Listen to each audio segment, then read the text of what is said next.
Alright, today I'm going to set up the Penn Fathom 25 Narrow 2-speed. This is an awesome little reel here. You can see some highlights on this reel right here. So you have high speed and low speed, which we'll go over, but gear ratio of the high speed is 5.5 to 1, whereas low is 2.8 to 1. So low is more for, reeling on the bottom fish that are at close to the bottom, and you want to get a little more leverage on them. It's easier to crank them up. So, as far as braid, this holds 475 yards of 50-pound test braid, and it's fairly lightweight, 19.6 ounces. I've used the 2-speed for many years. It's been a bulletproof reel, great charter boat, overall boat reel, so I've been really happy with it. We're gonna pair the reel with the the Ugly Stick Tiger Elite. This is a 50 to 100 pound jigging rod, so it's got a nice soft tip. It's got a lot of backbone as well, and it's super, super light. So this is this setup right here. So we're gonna spool the reel with 50-pound diamond line braid. This is one of the best. I like it. It's easy to see the line. Orange is one of the first colors to disappear in the water column as well. And then we're going to top it off with a top shot of 60-pound monofilament Andy, pink Andy. So we're going to put some of this on there. And I'm going to make this setup today for our triggerfish, vermilion snapper, so our stringer fish that we're going to target. So I'm going to do a double hook rig, so that's towards the end. So here we go, let's unbox this bad boy. Drag washer system, looks pretty good.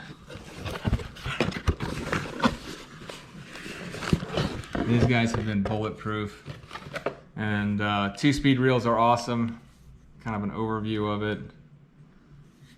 You have the drag is in when you pull it towards you.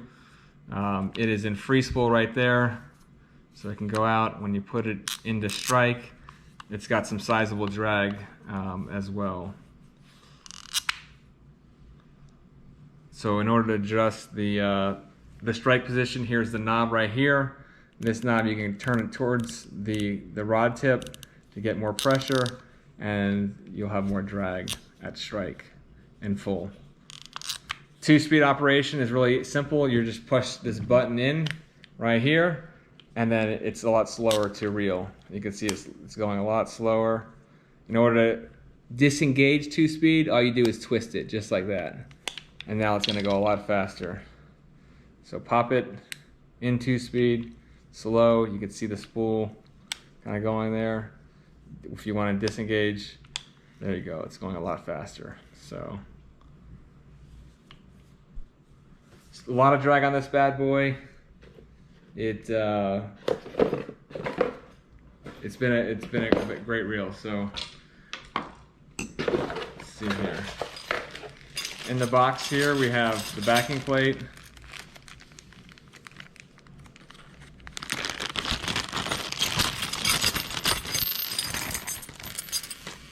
And let's see here, some of these guys. So you have the 2 posts. So we're going to set this up.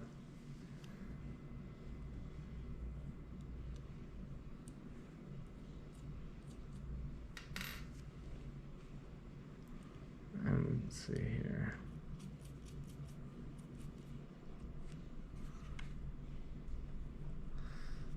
And this is in order to set up the backing plate. It's really simple. All you do is put this post in here, and then you're going to kind of go towards the end, and you're going to tighten down this washer, so you can almost do it.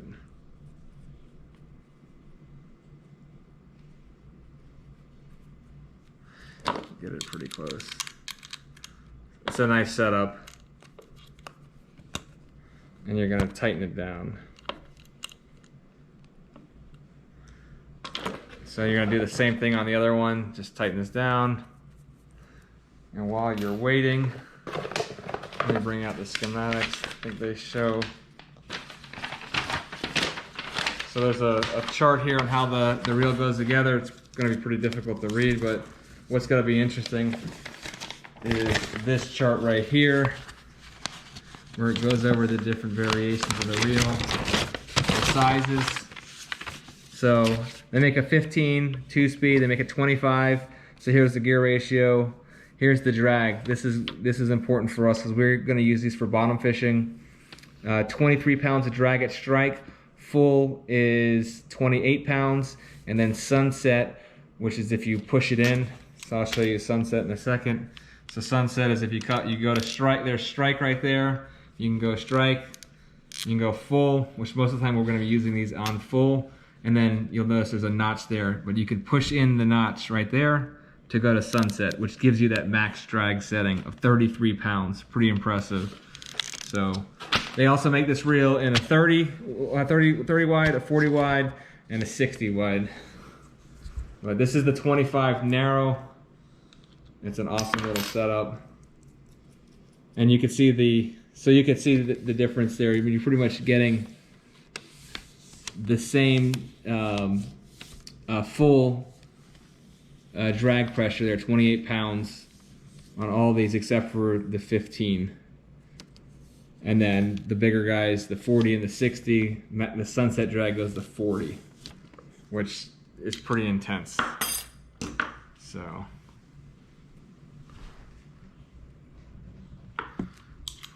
All right, so we got this here, same concept. And we're just gonna use this wrench right there, tighten it down, nice and snug. We'll do the same thing over here, so you're just putting it in there. That might have went a little too much. There you go.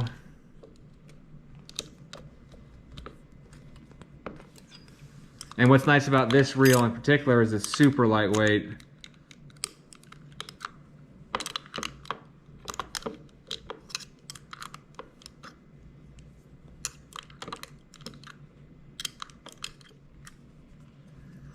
So this is snug. There you go. And then the last piece is we're going to put it on the rod. Tighten it down, just like this. And you can see this is a compact setup, and it could pretty much get anything you're going for bottom fishing. All right, and then this is a nice metal piece actually. They used to be plastic, the old school ones, and this is metal. We're gonna put that on like this, and we're gonna tighten this down. So this is pretty simple. And you want to make sure these are nice and snug too, because the last one we did, I tightened it down and it wasn't enough. Towards the end of the trip it was coming off. So while I'm tightening these down, I'll show you, this is the rod model right here you guys can look at. This is the exact rod model. They don't make this rod anymore, unfortunately, but they are still available. I actually bought a couple more from Walmart the other day. This rod is like 80 bucks out the door. Great bang for the buck. 7-year warranty on the rod, and I've had great luck with Shakespeare. When I first came out with this one, I didn't really care for the color, but this design really has it's a great setup. Now they make the Tiger, the regular Tiger, that also is discontinued, but the regular Tiger is a little bit heavier, and you know, I actually really like this one.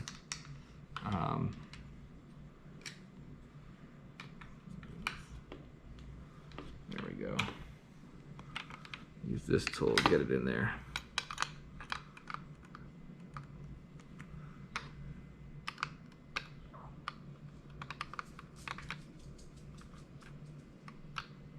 All right, so that's nice and tight.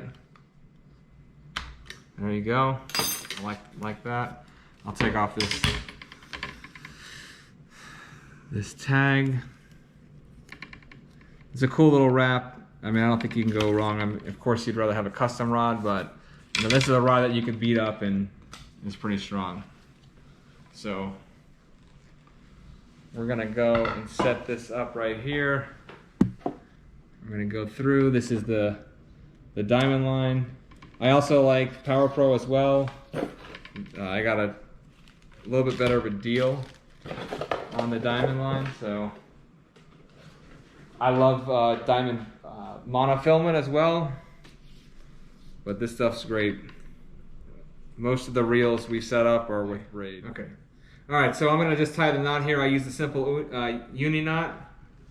So all we're gonna do is come around here and I'm gonna wrap it. And be careful you don't nick the spool when you cut the line. So uni knot is like this. I just usually do 3 or 4. So all you're doing is you have your loop here, your loop is in your hand, you're coming back and you're making another loop and you're going through the original 2 strings 3 to 4 times. You're gonna pull the tag end just like that, out like that. It's gonna make a knot there, and I'm going to cut it right there. All right, just like this. And then I'm gonna guide the knot down. You'll see it cinch down there. You don't want it like super knot, because in the event that you lose, you get spooled by a fish, you'll have problems there. All right, so now you're just gonna guide it on. I'm gonna put as much pressure as I can. You wanna just keep having it go on there nice and even, and as much pressure as you can. Ideally, you wanna take it to a bait shop and have them spool it for you, but this is saving some money. A lot of times they'll do that, but so we'll fast forward through here and you'll see this part. So here we go.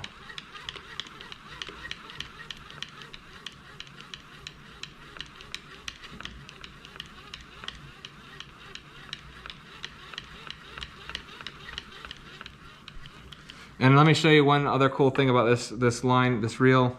You have the line indicator. So that's 1/3, 2/3, and full spool. So you see those markings, how it's like that. So you know if you're tuna fishing or something and you got a tug of war between the fish and you'll know where you are with your line capacity. That's helpful. Whereas a lot of them just have the one at the end. And when you start fishing with this too, the other thing that will happen is the line will compress a little bit more when you start catching fish and having fish on there.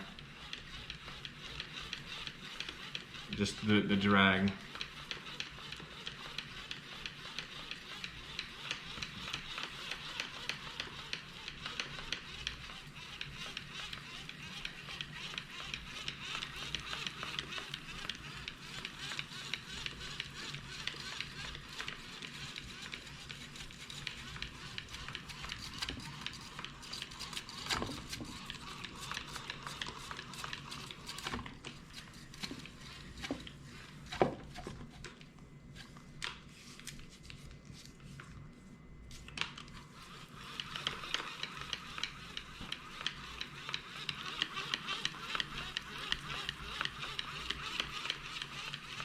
About 2/3 full.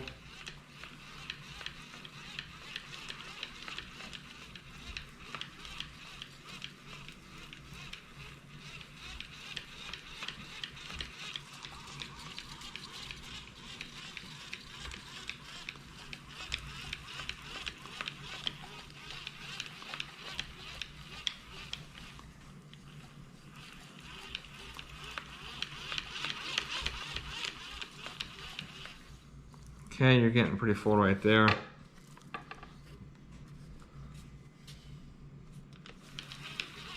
And then we're gonna cut the line. So right there you can see, you may be able to go a little bit more, but you're also gonna put 20 feet of monofilament on it as well. I think we're good there. So we're gonna cut this.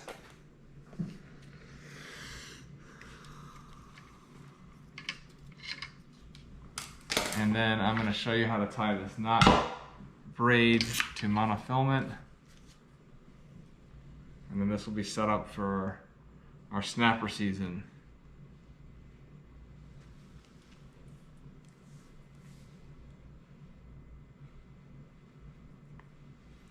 Need a sharper pair of scissors.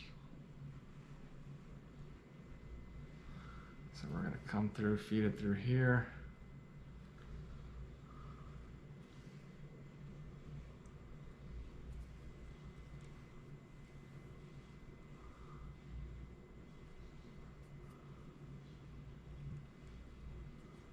All right.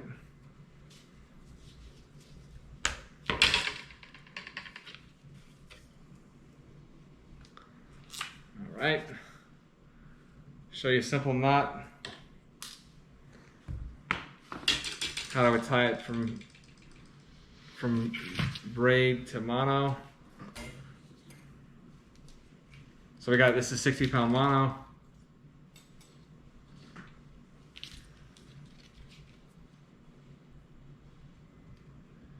We're gonna make a loop.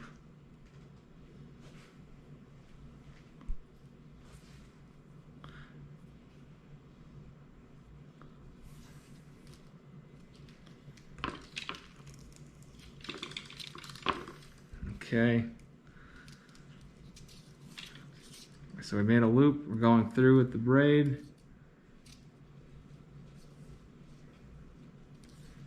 You're gonna pinch that. And you're gonna go up around 10 times. So you got it pinched, you're going up.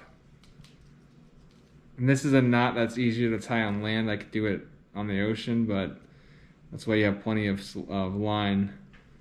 And if you have to cut it off, you cut it off, and you're not at your braid.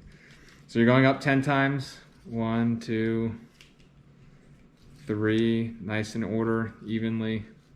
4, 5, 6, 7, 8, 9, 10. So you're right there. Now you're gonna pinch the top of that and you're gonna come down 10 as well. 1, 2, same thing, just over it. 3, 4, 5, 6, 7, 8, 9, 10. Just like that. Now it's important you want to come in the same way. So the line is coming in from this direction. You want to come in the same way and you're going out the same way that is coming in. So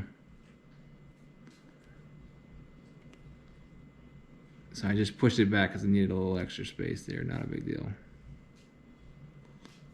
Because if you go the wrong way, the knot will completely come unglued. Now at this point you can wet it with a little saliva or water, and you're just going to work the knot down, start pulling it down, just like that. And you can cinch it down and test it out. Pulling both ends, and then I'll just pull the mono and then the single braid, just like that. We're going to cut the knot there. Cut the extra monofilament.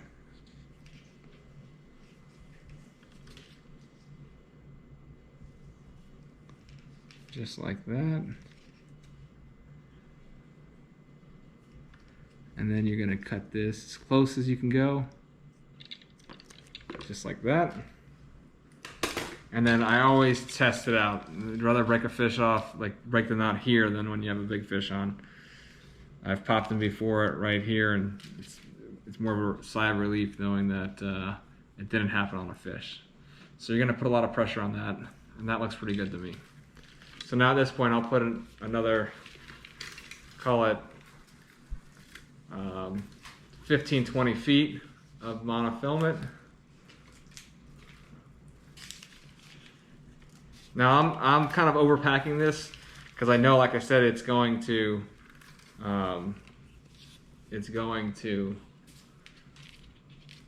become packed further when we start fishing with it. And also, if you get cut-offs, and it's easy, you'd rather have one solid piece. So there you go, you got that part done.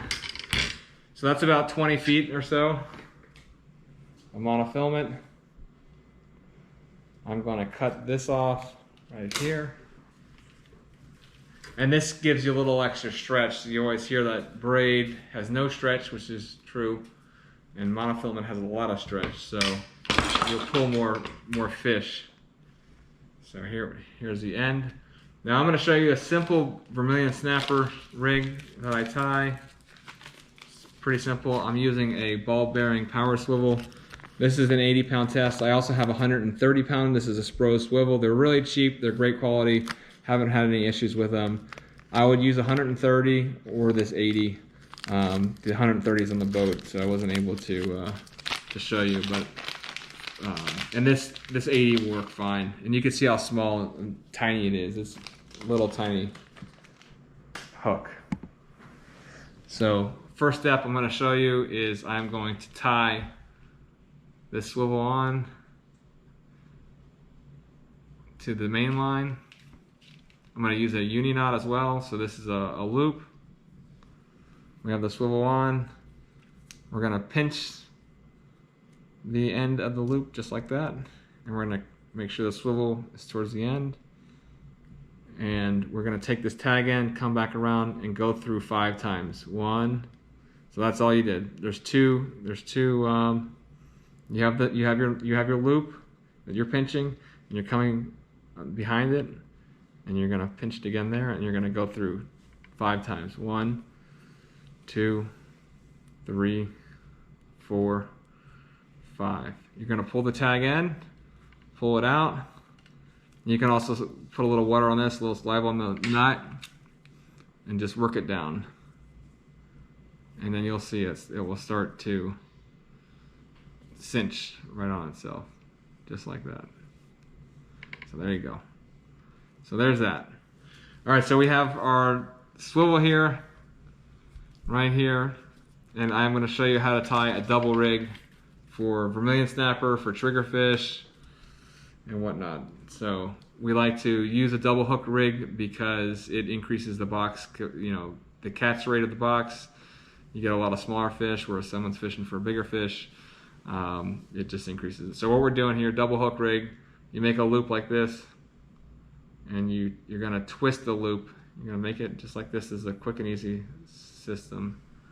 You're gonna twist it. 1, 2, 3, 4, and you're going to take this tag in the loop, the regular loop, and you're gonna throw it in between there, and you're gonna pull the loop.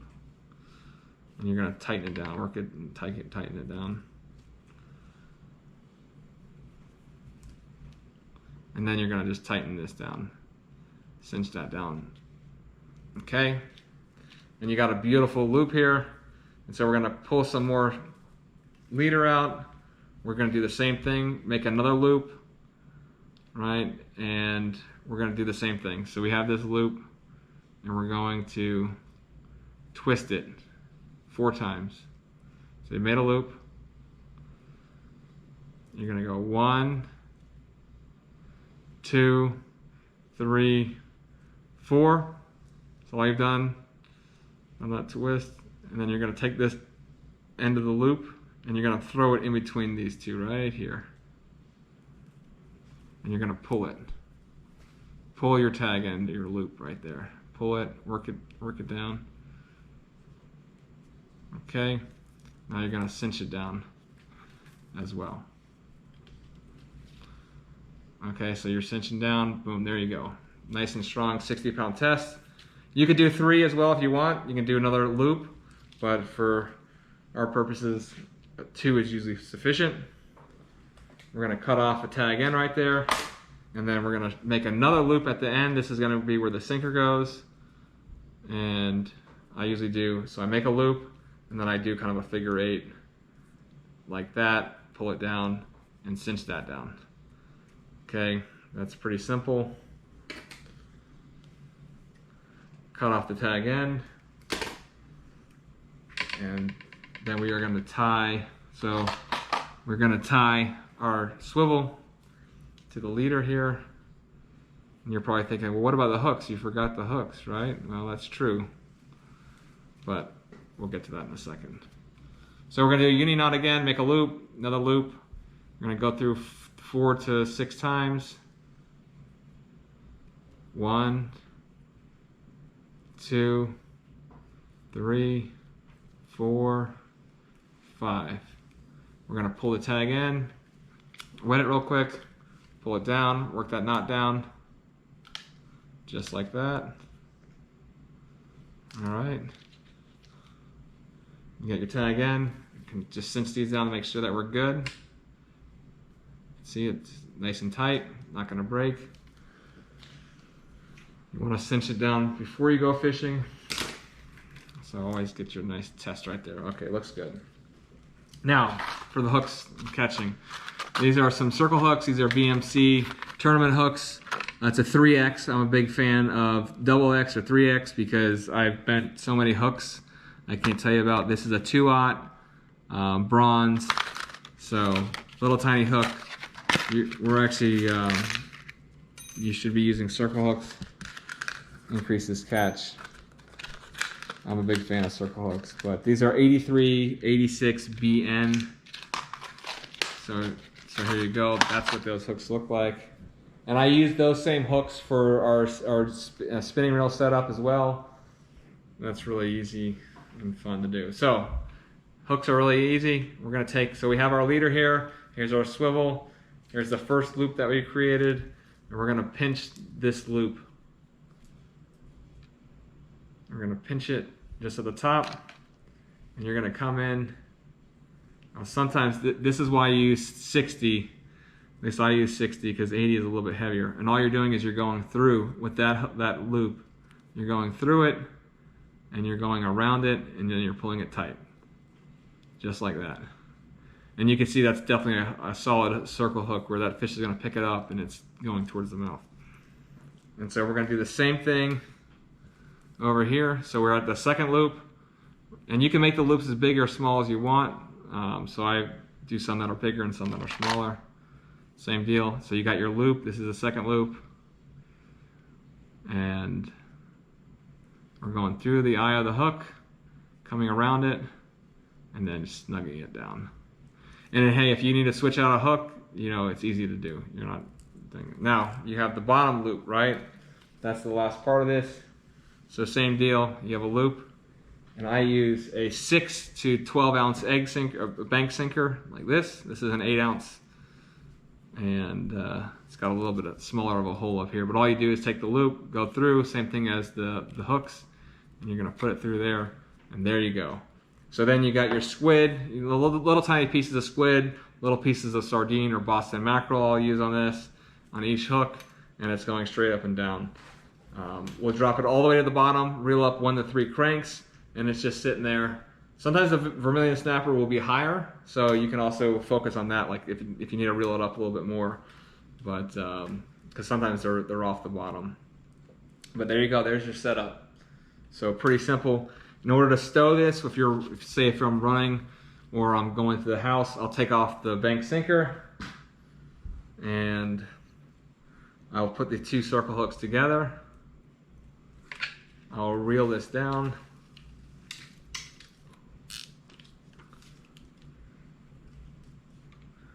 And there you go. So now the 2 circle hooks are secure. Put a little more pressure on it and go up to strike or full. And that's not going anywhere. So pretty simple setup. Easy to do. And now I won't just use this double hook on this particular rod. Of course, I'll use the single hook rig as well. Hooks again. And you know, hope you guys like this video. We're gonna have a lot of good content coming up, so make sure you like and subscribe. We have, you want to see this rod and reel in action? You know, join us on this adventure. We're gonna have a lot of good stuff coming up. So we'll see you soon.